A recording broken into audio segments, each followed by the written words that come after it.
Today we are starting chapter public finance. Public finance में हमने different topics को discuss करना है। फर्स्ट वन जो हमारा टॉपिक है वो टॉपिक है difference between public and private finance. तो सबसे पहले हम इन दोनों का डिफरेंस डिस्कस करेंगे। पहले हम डेफिनेशन को ले लेते हैं। डेफिनेशन पब्लिक फाइनेंस की जो डेफिनेशन आती है वो क्या है? कॉमन मीनिंग हमारे पास पब्लिक का होता है आम आवाम, लेकिन अभी जब हम पब्लिक फाइनेंस को डिस्कस करते हैं तो ये कंसर्न कर रहा होता है गवर्नमेंट की इनकम गेटिंग यानी पैसे रिसीव करना और इनकम एक्सपेंडिंग एक्टिविटीज के ऊपर। तो पब्लिक फाइनेंस वो फाइनेंस है जिसमें हम गवर्नमेंट की एक्टिविटीज को डिस्कस करते हैं। देन सेकंड हमारे पास आता है प्राइवेट फाइनेंस। प्राइवेट फाइनेंस में हम इंडिविजुअल को डिस्कस करते हैं। इंडिविजुअल कोई भी हाउस होल्ड हो सकता है, कोई भी फर्म हो सकती है, कोई भी कंज्यूमर हो सकता है, लाइक मी एंड यू। हम में से कोई एक भी जो है वो किससे रिलेट करेगा? प्राइवेट फाइनेंस से डिस्कस करेगा। तो अब हम डिस्कस कर रहे हैं पब्लिक और प्राइवेट फाइनेंस का डिफरेंस। तो पहला पॉइंट जो है हमारे पास वो क्या है? Adjustment of income and expenditure. तो एक आम कॉमन पर्सन जो होता है वो अपने सैलरीज रिसोर्स को देखते हुए, सैलरी बजट को देखते हुए अपने एक्सपेंडिचर प्लान करता है कि अगर उसका इनकम लेवल 10,000 का है तो फुल मंथ में उसको 10,000 रुपए किस तरह से कंज्यूम करने हैं, ये प्लानिंग होती है एक कॉमन पर्सन की। बट जब हम गवर्नमेंट की बात करते हैं या पब्लिक फाइनेंस की बात करते हैं तो हुकूमत पहले अपने सारे प्लान्स को डिसाइड करती है कि during the minimum 1 year period उसको कौन कौन से एक्सपेंडिचर्स कर रहे हैं। उसी लिहाज से वो अपने टैक्स सिस्टम को डिजाइन करती है। तो इसलिए हम कह सकते हैं कि दोनों का जो एडजस्टमेंट होता है इनकम एक्सपेंडिचर का टोटली डिफरेंट होता है। सेकंड जो चीज़ है हमारा पॉइंट जो हम इंपॉर्टेंट इसको नोटिस कर रहे होते हैं वो क्या है? Unit of time. एक आम आदमी जिसका जो है सोर्स ऑफ इनकम डिपेंड कर रहा होता है उसकी प्रोफेशन पर, मे बी कि वो वेजेस अर्नर है यानी कि उसको 1 मंथ की सैलरी मिल रही है, या वो डेली बेसिस पे काम करने वाला बंदा है तो उसको पर डे की सैलरी मिल रही है। तो जो लोग महीने में एक दफा सैलरी लेते हैं तो उनका यूनिट ऑफ टाइम क्या होता है? मिनिमम मैक्सिमम 1 मंथ और मिनिमम पर डे, या कुछ लोगों को हफ्तावार भी पैसे मिल रहे होते हैं।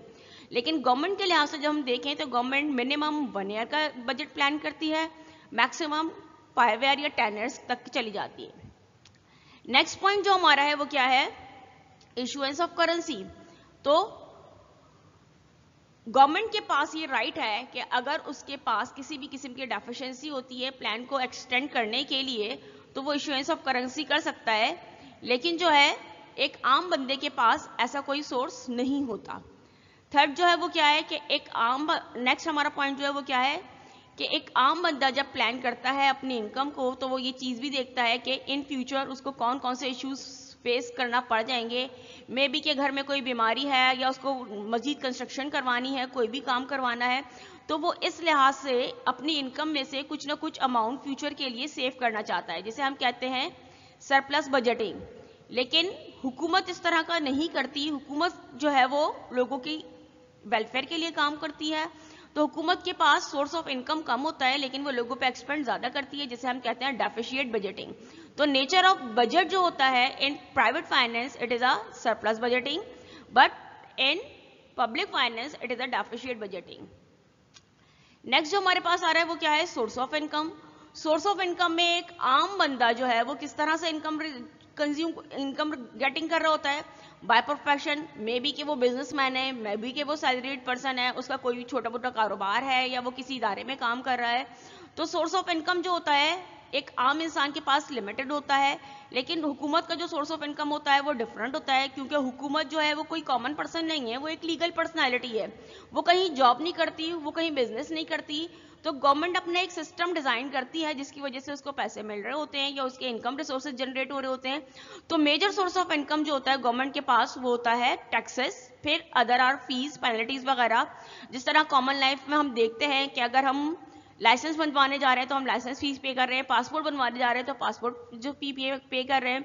तो ये जो चीजें हैं ये nature of resource of income होती हैं किस हेड पर?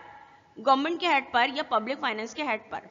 नेक्स्ट जो हमारा पॉइंट आता है वो क्या होता है? Element of secrecy. इसमें क्या है कि एक आम कॉमन पर्सन, चाहे वो आपकी फैमिली से बिलोंग करने वाला आदमी हो, चाहे वो आपकी नॉन फैमिली से बिलोंग करने वाला आदमी हो।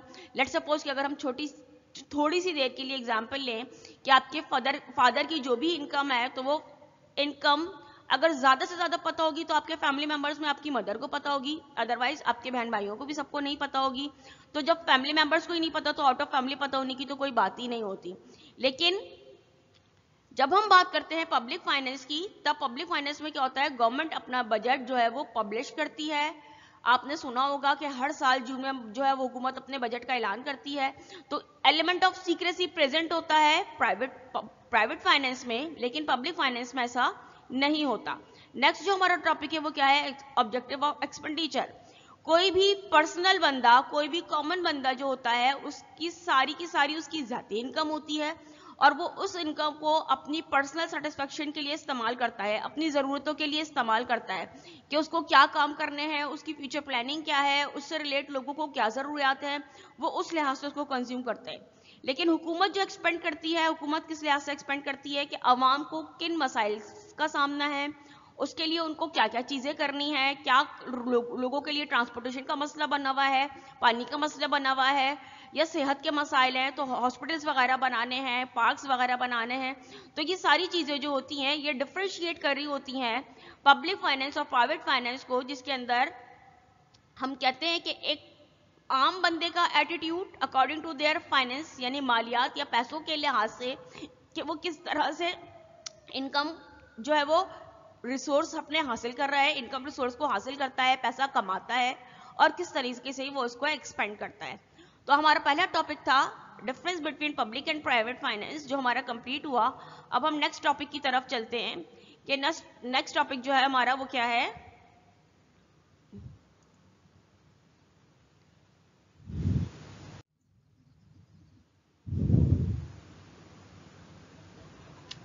नेक्स्ट टॉपिक जो हम स्टार्ट कर रहे हैं, टॉपिक का नाम है heads of expenditure and revenue of public finance. पहला है source of public revenue. Source of public revenue में जो हमारे पास चीजें आ रही हैं वो पहला पॉइंट जिसको हम डिस्कस करते हैं वो पहला पॉइंट है इसका टैक्स रेवेन्यू।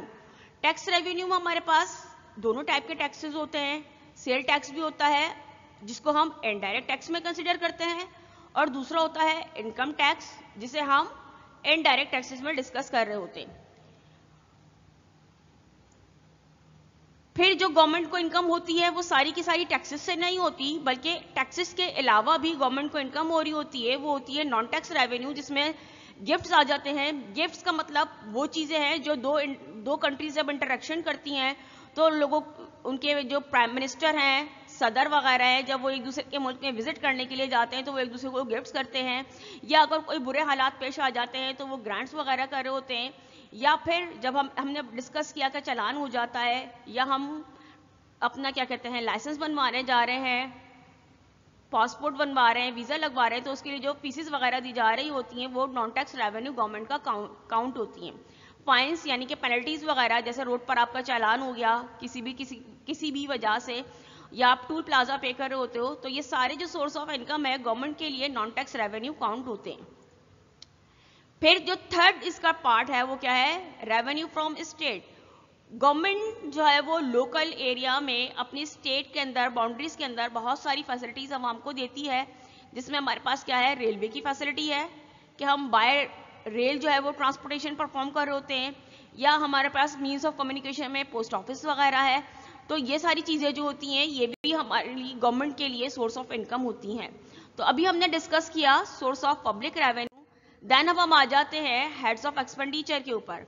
तो हेड्स ऑफ एक्सपेंडिचर कि हुकूमत अपने जो इनकम है वो पब्लिक वेलफेयर के लिए कहाँ कहाँ यूटिलाइज कर रही है, तो ये हमारे पास है हेड्स ऑफ पब्लिक एक्सपेंडिचर। तो पहला जो हेड है जहां हमारी बजट का मेजर पार्ट एक्सपेंड हो रहा होता है वो है हमारा डिफेंस एक्सपेंडिचर। डिफेंस यानी कि हम एक ग्लोबल लेवल पर अगर हम देखें तो there are different countries, different nations, तो हमें एक दूसरे से अपने आप को सेफ भी करना पड़ता है, अपना दिफा भी करना पड़ता है। और एक जो कॉमन इशू हमारे जब से पाकिस्तान बना है उससे तो आप वाकिफ ही हैं, मसला कश्मीर से, कि मसला कश्मीर की वजह से पाकिस्तान और भारत के दरमियान जो चीज़ें क्लैश होते रहते हैं, तो ऐसी चीज़ें कभी भी कहीं भी किसी भी नेशन के साथ हो सकती हैं। ये कोई स्पेसिफाई नहीं है पाकिस्तान के साथ, ये कहीं पर भी किसी के भी साथ हो सकता है। तो पहला एक्सपेंडिचर जो गवर्नमेंट का होता है वो कौन सा होता है? Defence expenditure. डिफेंस एक्सपेंडिचर में आपके पास सारी किस्म की फोर्सेस पर होने वाले एक्सपेंसेस आ जाते हैं। देन हमारा सेकंड जो एक्सपेंडिचर होता है वो कौन सा होता है? Civil expenditure. सिविल एक्सपेंडिचर वो एक्सपेंडिचर है जो कोई भी हुकूमत अपने कॉमन पर्सन के लिए परफॉर्म करती है। जिस तरह के कभी हालात खराब हो जाएं, अभी लास्ट टाइम जो पिछले महीनों में जो बारिशें चली तो बारिशों में बहुत ज़्यादा नुकसान हुआ, आम आवाम जो है वो बहुत ज़्यादा परेशान हुई। इसी तरह अगर जलजला आ जाता है, खुदा ना खास्ता बारिश, वो आग लग जाती है, डिफरेंट किस्म की चीज़ें हो जाती हैं, तो उन चीज़ों पर भी गवर्नमेंट वेलफेयर के तौर पर काम कर रही होती है, जिसे हम नाम देते हैं सिविल एक्सपेंडिचर का। देन थर्ड जो एक्सपेंडिचर हमारे पास आता है वो एक्सपेंडिचर कौन सा है? Development expenditure. डेवलपमेंट एक्सपेंडिचर वो एक्सपेंडिचर होते हैं लाइक दैट कि हमारे यहाँ रोड्स बन गए। जैसे पहले आपको मालूम है कि अगर आप घूमने जाते थे, पाकिस्तान टूर पर जा रहे हैं, तो बहुत सारी जगहों पे पहले रोड्स नहीं थी, अब रोड्स बन गई हैं। या नादरन बाईपास पहले मौजूद नहीं था, अब नादरन बाईपास बन गया है, जिसकी वजह से एक इलाके से दूसरे इलाके में जाना आसान हो गया है। क्योंकि किसी भी मुल्क की जो डेवलपमेंट है, डेवलपमेंट के लिए वहाँ के लिए मीन्स ऑफ ट्रांसपोर्टेशन का डेवलप होना बहुत ज़रूरी होता है। अगर मीन्स ऑफ ट्रांसपोर्टेशन जो है वो मॉडर्न होंगे, अच्छे बने हुए होंगे, एक जगह से दूसरी जगह आपकी प्रोडक्ट इजीली मूव हो रही होगी, फैक्टर्स ऑफ प्रोडक्शन की मोबिलिटी में आपको फायदा हो रहा होगा, तभी आपकी इकोनॉमी जो है वो ग्रो करती है। अभी गवादर पॉइंट के बारे में भी आपको पता है कि चीन और पाकिस्तान की जो मिलकर डेवलपमेंट की वजह से सी पैक का प्रोग्राम चल रहा है। तो इस सी पैक का मतलब क्या है कि सी पैक के जरिए से दोनों कंट्रीज के दरमियान जो है वो इंटरनेशनल ट्रेड जो है वो अच्छे से परफॉर्म होगा, गुड्स एक जगह से दूसरी जगह इंपोर्ट एक्सपोर्ट हो सकेंगी।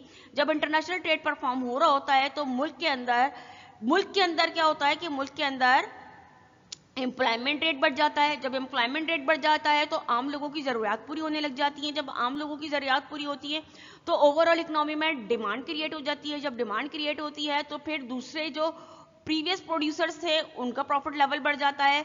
तो ये एक अच्छा चेन वर्क स्टार्ट हो जाता है इंटरनेशनल ट्रेड की वजह से। तो अगर हम डेवलपमेंट एक्सपेंडिचर की तरफ नहीं जाते तो हम इंटरनेशनल ट्रेड को भी इजीली परफॉर्म नहीं कर सकते। और अगर हमारे मीन्स ऑफ ट्रांसपोर्टेशन में बैकवर्डनेस है, रोड अच्छे नहीं बने हुए, अच्छी किस्म की हमारे पास फैसिलिटी नहीं है, तो हमारी जो लोकल प्रोडक्ट है वो भी मार्केट्स में सेल के लिए नहीं जा सकती। तो हमारे पास तीन मीन्स ऑफ एक्सपेंडिचर है। पहला था डिफेंस, दूसरा था सिविल एक्सपेंडिचर, देन फिर हमारे पास था डेवलपमेंट एक्सपेंडिचर। तो ये दोनों चीजें आज हमने इस वाले टॉपिक में डिस्कस की कि हेड्स ऑफ रेवेन्यू क्या है और हेड्स ऑफ एक्सपेंडिचर क्या है। देन इसके बाद हम आते हैं अपने नेक्स्ट टॉपिक के पास। नेक्स्ट टॉपिक में हम डिस्कस कर रहे हैं डेफिनेशन ऑफ टैक्सेस। टैक्सेस जो कि मेजर सोर्स ऑफ इनकम है गवर्नमेंट का। तो अगर हम कॉमन अपनी सेल परचेज के लिहाज से डिस्कस करें डेफिनेशन ऑफ अ टैक्स, तो आपको मालूम है कि जब आप कोई भी प्रोडक्ट मार्केट में परचेज करना जाते हैं, चाहे वो एक अदद आपके पास मैच बॉक्स क्यों ना हो, आप पेन क्यों ना परचेज कर रहे हो, या बहुत ही कॉमन सी एग्जांपल कि आप अपने मोबाइल में जब रिचार्ज करवाते हैं तो आपको टैक्स डिडक्ट करना पड़ रहा होता है। तो अगर हम इनडायरेक्ट टैक्स के रेफरेंस से टैक्स की डेफिनेशन को डिस्कस करें तो taxes are compulsory payment by the public, एक आम आवाम के जरिए से टू द गवर्नमेंट, के गवर्नमेंट को जो है वो टैक्स की जो पेमेंट है वो हमें लाजमी करनी पड़ती है in form of sale tax. क्योंकि वो जब हम चीज़ों को परचेज कर रहे होते हैं तो सेल टैक्स जो है वो प्रोडक्ट की प्राइस में इंक्लूड होता है, हमें वो टैक्स जो है वो लाजमी पे करना होता है। उसमें हमारे पास कोई ऑप्शन नहीं होता कि हम वो टैक्स को लेस करके हम रिमेनिंग अमाउंट को पे कर दें, तो ऐसा कुछ नहीं होता। तो अब हम डिस्कस कर रहे हैं types of taxes. Types of taxes हमारे पास दो होती हैं, डायरेक्ट टैक्स और इनडायरेक्ट टैक्स। डायरेक्ट टैक्सेस वो टैक्सेस होते हैं जो जिस पेयर के नाम पर इम्पोज होगा, पेयर के ही नाम से इम्पोज होगा और पेमेंट भी जो है वो पेयर को ही करना पड़ेगी। डायरेक्ट टैक्स एग्जाम्पल जो हमारे पास आ रही है वो कौन सी है? Income tax. लेट्स सपोज के अली की जो इनकम है वो पाकिस्तान का जो भी हर साल रिनोवेट हो रहा होता है टैक्स सिस्टम, और इसके लिहाज से एक कैपेबिलिटी आती है। जिस तरह आपने हम थोड़ी सी चीज़ को देखें कि ज़कात पे करने के लिए एक स्टैंडर्ड है, उस स्टैंडर्ड के लिहाज से ज़कात पे की जा रही होती है। तो हर साल टैक्स सिस्टम जो है वो रिनोवेट होता है, उसके अंदर चीज़ें चेंज हो रही होती हैं। तो इनकम टैक्स का लेट्स सपोज कि करंट ईयर का जो हमारे पास है वो क्या था, अगर किसी की 80 लाख की इनकम एनुअली होगी तो उसे टैक्स पे करना पड़ेगा। तो इनकम टैक्स का एक रेंज होती है, उस रेंज में जो लोग आ रहे होंगे वही इनकम टैक्स को पे करेंगे। फिर इनकम टैक्स होता है, प्रॉपर्टी टैक्स होता है, वेल्थ टैक्स होता है। तो ये सारे टैक्सेस जो हैं वो एग्जाम्पल है किसकी, डायरेक्ट टैक्सेस की। सेकेंड एंड पर जो हमारी टाइप है टैक्स की वो कौन सी है, इनडायरेक्ट टैक्स। इनडायरेक्ट टैक्स वो टैक्सेस होते हैं जो कि इम्पोज किए जा रहे होते हैं किसी भी कंपनी पर। हम अपनी रूटीन लाइफ में बहुत सारी प्रोडक्ट यूज कर रहे हैं, वो प्रोडक्ट जो है वो बाय कंपनी हम तक पहुंचती हैं। लेट्स सपोज कि अगर हम कंजम्पशन गुड्स की बात करें कि हम रोजाना चाय पीते हैं, तो चाय के लिए हमारे पास डिफरेंट जो है वो कंपनीज हैं। टपाल की है, और क्या कहते हैं फैमिली, टपाल की भी ब्रांड्स बहुत सारे हैं, टपाल है और जो सुप्रीम है, या हम अगर टूथपेस्ट की बात करें तो कोलगेट है, मेडिकेम है, डिफरेंट हमारे पास प्रोडक्ट हैं। तो हर प्रोडक्ट जो है वो डिफरेंट कंपनी से प्रोड्यूस होकर हम तक पहुंचती है। तो जब ये प्रोडक्शन चल रही है फर्म में, तो फर्म के ऊपर टैक्स इम्पोज किया जाता है, प्रोड्यूसर के नाम से वो टैक्स इश्यू होता है, लेकिन प्रोड्यूसर वो टैक्स पे नहीं करता, वो उस टैक्स को डिवाइड कर देता है क्वांटिटी के लिहाज से। और जितनी क्वांटिटी आप परचेज कर रहे होते हो, चाहे आप इकोनॉमी पैक परचेज करो, चाहे आप मीडियम पैक परचेज करो, चाहे आप साशे परचेज करो, तो उसी लिहाज से वो उसकी कॉस्ट में ऐड हो जाता है, जिसे हम कहते हैं सेल टैक्स। तो सेल टैक्स वो टैक्स होता है जो कि इम्पोज जो होता है वो प्रोड्यूसर पे किया जाता है, और इनडायरेक्टली वो पे जो है वो कौन करता है, कंज्यूमर पे करता है। तो इनडायरेक्ट टैक्सेस का और डायरेक्ट टैक्सेस का जो मेजर डिफरेंट है वो क्या है कि बर्डन ऑफ टैक्स अगर शिफ्ट नहीं हो रहा तो वो क्या है, डायरेक्ट टैक्स है। और अगर बर्डन ऑफ टैक्स शिफ्ट हो रहा है, इम्पोज हो रहा है प्रोड्यूसर के नाम से, लेकिन वो शिफ्ट होकर किसी भी कॉमन पर्सन के पास पहुंच रहा है, तो वो हमारे पास क्या होता है, इनडायरेक्ट टैक्स होता है। इनडायरेक्ट टैक्स की जो एग्जांपल हम अपने रूटीन लाइफ से बहुत ही कॉमन ऑब्जर्व कर रहे होते हैं वो आती है सेल टैक्स। इसी तरह अगर हमने इंपोर्ट एक्सपोर्ट पर किया है तो इंपोर्ट ड्यूटी आ रही होती है, और एक्साइज ड्यूटी वगैरह आ रही होती है, टूल टैक्स वगैरह देने होते हैं। तो ये सारे टैक्सेस जो हो रहे हैं वो कौन से होते हैं, इनडायरेक्ट टैक्सेस होते हैं। तो इस टॉपिक में जो हमने डिस्कस किया वो था टाइप्स ऑफ टैक्सेस। देन अब हम चल रहे हैं नेक्स्ट टॉपिक के पास। नेक्स्ट टॉपिक जो हमारा है वो है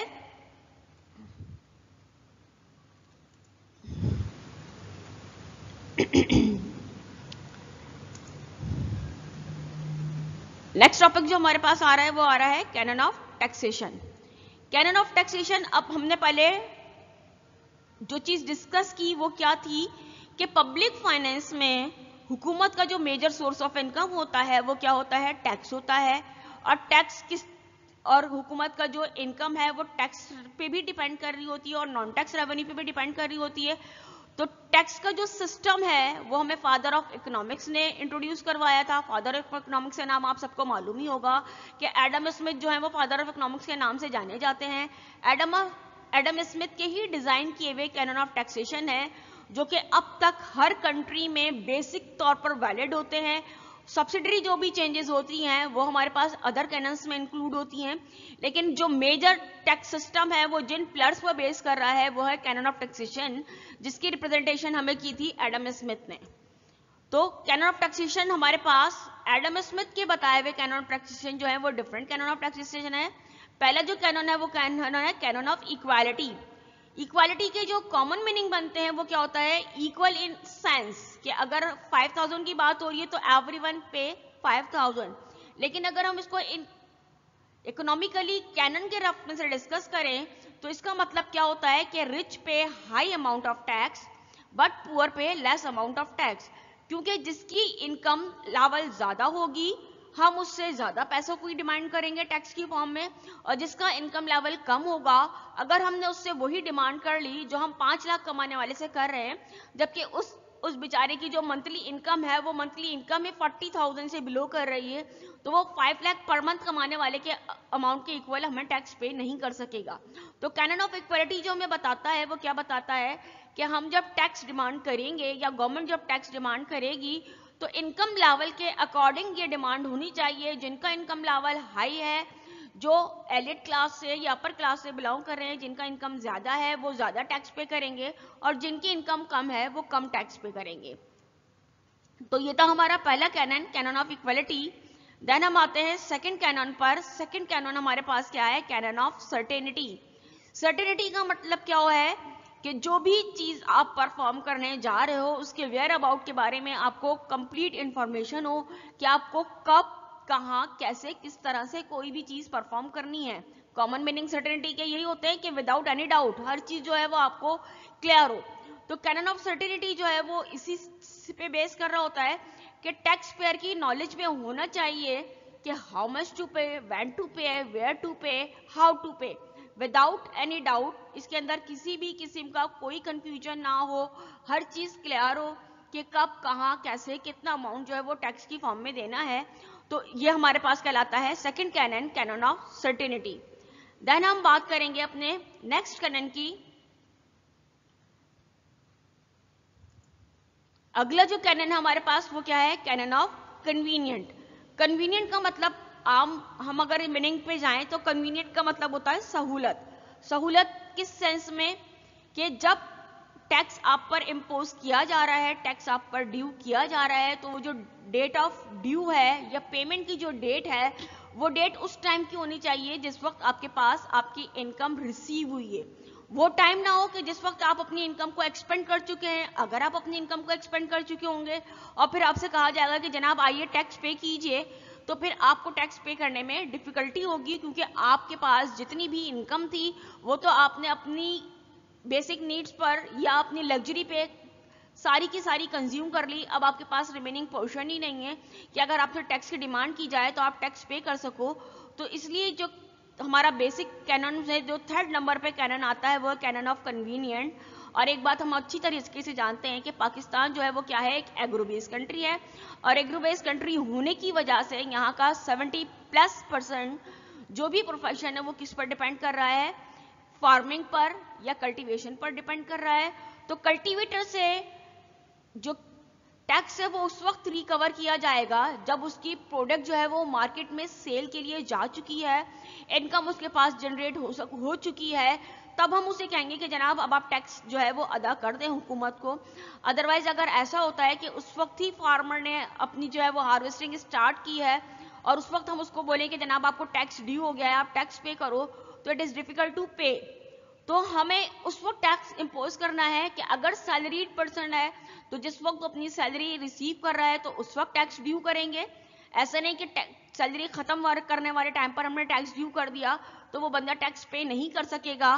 तो इस तरह जो हम गवर्नमेंट जो डिपेंड कर रही होती है टैक्स रेवेन्यू के ऊपर, तो वो कलेक्शन ही नहीं होगी, तो फिर उससे रिलेटेड सारे जो भी फ्यूचर प्लान है वो फ्यूचर प्लान सक्सेसफुली परफॉर्म नहीं हो सकेंगे। तो कैनन ऑफ कन्वीनियंट जो है वो ये बताता है कि हम सुटेबल टाइम ऑफ पेमेंट रखें फॉर डिफरेंट कंज्यूमर के जिस कैटेगरी से, जिस प्रोफेशन से वो बिलोंग कर रहे हैं, जिस वक्त उनकी इनकम जनरेट होकर उनके पास आती है तो उस वक्त टैक्स ड्यू किया जाए।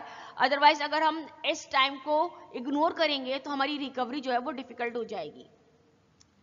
नेक्स्ट कैनन जो हमारे पास है वो क्या है, कैनन ऑफ इकोनॉमी। इकोनॉमी का मतलब क्या होता है कि जब आप काम करें तो उस काम के अंदर जो है वो आपके पास सहूलत ज्यादा हो, एक्सपेंसेस कम हो। इकोनॉमी पैक में आपको क्या होता है, इकोनॉमी पैक जब आपको कोई भी प्रोडक्ट वाले इकोनॉमी पैक की ऑफर करते हैं तो इकोनॉमी पैक में जो चार्म होता है वो चार्म क्या होता है कि आप लेस अमाउंट पे कर रहे होते हो और मैक्सिमम क्वांटिटी जो है वो परचेज कर रहे होते हो। तो टैक्स सिस्टम को भी ऐसा होना चाहिए कि इसके अंदर कैनन ऑफ इकोनॉमी का जो रोल है वो इग्नोर ना हो। कैनन ऑफ इकोनॉमी का मतलब क्या हो रहा है कि जनाब अगर आपने टैक्स सिस्टम बनाया है, टैक्स सिस्टम पे लेट सपोज आपने के 10,000 जो है वो आपने लेबर हायर कर ली। अब 10,000 की लेबर जो हायर हो रही है वो जहां पे भी वर्किंग अपनी परफॉर्म कर रही है, तो वो वर्किंग परफॉर्म करने के लिए जो भी उसका सारा सिस्टम है वो सारे सिस्टम का सेटअप है, वहां के लोगों की, एम्प्लॉयज की जो है वो सैलरी है, सिस्टम को रन करने के लिए आप इलेक्ट्रिसिटी भी यूज कर रहे हो, डिफरेंट किस्म की फैसिलिटीज यूज कर रहे हो। तो जब आप ये डिफरेंट फैसिलिटीज यूज कर रहे होते हो तो आपने उनको पे भी करना होता है। तो ऐसा ना हो कि सिस्टम इतना बड़ा, इतना ह्यूज और इतना एक्सपेंसिव हो कि जो कुछ आपने आम आवाम से टैक्स की फॉर्म में कलेक्ट करा हुआ है ताकि आप उसे इन फ्यूचर पब्लिक वेलफेयर के लिए इस्तेमाल कर सको, अपने मुल्क में डेवलपमेंट एक्सपेंसेस कर सको या सिविल एक्सपेंडिचर के लिए एक्सपेंड कर सको, तो वो सारी इनकम जो है वो सारी की सारी सिस्टम पर एक्सपेंड हो जाए कि जो लोगों की सैलरीज हैं वो सैलरी आपको पे करनी है, जो आपने इक्विपमेंट हायर किए थे या जो इक्विपमेंट आपने परचेज किए हुए हैं, बिल्डिंग आपके पास नहीं थी, आपने बिल्डिंग जो है वो रेंट पर ली हुई है, तो अब उसका रेंट आपको पे करना है, ये सारी चीजें करना है। तो अगर उसमें मैक्सिमम अमाउंट आपका कंज्यूम हो जाएगा तो इसका मतलब क्या है कि आपके पास रिमेनिंग अमाउंट जो आपने डिफरेंट प्रोजेक्ट्स के लिए कलेक्ट किया था ताकि आप उन प्रोडक्ट्स को परफॉर्म कर सको, अपने मुल्क में स्टेबिलिटी लाने के लिए, अपने डिफरेंट जो है वो इकोनॉमिकल ड्यूटीज को परफॉर्म करने के लिए गवर्नमेंट ने जो भी चीज प्लान की हुई थी उसके लिए अगर आपके पास रिमेनिंग अमाउंट ही नहीं बचा तो फिर जो है वो मतलब इस सारे सिस्टम का फायदा क्या हो जाएगा, यूजलेस हो जाएगा, क्योंकि हमने जिस मकसद के लिए इनकम जनरेट की थी उस मकसद तक तो वो पहुंची नहीं, बल्कि इनकम रिकवरी पर ही हमने ज्यादा से ज्यादा अमाउंट पे जो है वो कंज्यूम कर दिया है। तो कैनन ऑफ इकोनॉमिक जो बताता है वो क्या बताता है, minimum amount expand on system, कि जो भी सिस्टम आपने डिजाइन किया है रिकवरी के लिए, कि जो आपकी टैक्स रिकवरी हो रही है उसके लिए आपने जो सिस्टम बनाया है तो उस सिस्टम पे एक्सपेंसेस कम होना चाहिए, अमाउंट आपका ज्यादा सेव होना चाहिए, ताकि जो है वो आप सिस्टम से सेव होने वाले अमाउंट को अपने प्लान को फुलफिल करने के लिए इस्तेमाल कर सके। तो आज बेसिक जो हमने कैनन ऑफ टैक्सेशन डिस्कस किए हैं वो basic canon of taxation Adam Smith के रिप्रेजेंटेड थे, जो कि 4 हैं, cannon of equality, cannon of certainty, canon of convenient, canon of economy. Other cannons जिनको हम इंक्लूड करते हैं सिस्टम में ताकि हमारा सिस्टम जो है वो अच्छे से चल सके, तो अदर कैनन्स जो हमारे पास आते हैं वो कौन कौन से हैं, कैनन ऑफ इक्वालिटी, ये तो बेसिक कैनन है,